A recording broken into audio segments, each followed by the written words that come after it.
আজকে রান্না করছি মাছের ঝোল। তো গরম তেলে একটা একটা করে সবগুলো মাছ দিয়ে দিচ্ছি। মাছগুলো বেশ সুন্দর করে উল্টে পাল্টে লাল করে ভেজে নিয়ে নামিয়ে নিচ্ছি। মাছগুলো সবগুলোই উঠিয়ে নিচ্ছি। মাছগুলো ভাজা হয়ে গেছে। আবার একটু কয়েকটা মাছ আছে, সেগুলো আমি এখন ভেজে নেব। এই তো সেগুলো কিন্তু ভেজে উঠিয়ে নিলাম। আর এই মাছ ভাজা তেলের মধ্যে দিচ্ছি শুকনো লঙ্কা, জিরে আর তেজপাতা। মাছের ঝোলটা রান্না করব ফুলকপি আলু দিয়ে। তো সবজিগুলো তেলের মধ্যে দিয়ে দিলাম ফোড়নে। এখন এর মধ্যে দিয়ে দিলাম একটু নুন, দেবো একটু হলুদ, দিয়ে সবজিগুলো আমি এখন ভেজে নেব। বেশ লাল করে সবজিগুলো ভেজে নেব। তো সবজিগুলো ভেজে নিচ্ছি। তো লাল করে ভেজে নিয়েছি, আর আগের থেকে জিরে আদা লঙ্কা বেটে রেখেছি সেই মশলাটাকেও দিয়ে দিলাম। দিয়ে নেড়েচেড়ে আমি কয়েক দানা একটু চিনি দেব, তাতে কালারটাও ভালো হবে, খেতেও ভালো লাগবে।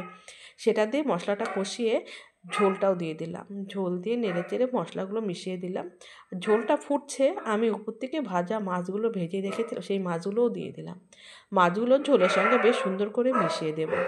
মিশিয়ে দিয়ে কয়েকটা কাঁচা লঙ্কা আমি উপর থেকে ছড়িয়ে দেব। কাঁচা লঙ্কার গন্ধটা কিন্তু মাছের ঝোলটাতে আরও গন্ধটা বেশি ভালো লাগবে। আর ঝোলটা কিন্তু আমার হয়ে গেছে। আমি উপর থেকে একটু ভাজা জিরের গুঁড়ো দিয়ে নামিয়ে নেড়েচেড়েই নামিয়ে নেব। আজকে মাছের ঝোলটা ফুলকপি আলু দিয়ে মাছের ঝোলটা করে নিলাম। এখন মাছের ঝোলটা কিন্তু আমি নামিয়ে নেব। মাছের ঝোলটা কিন্তু আমি নামিয়ে নিয়েছি। আজকে রান্না করে নিলাম ফুলকপি আলু।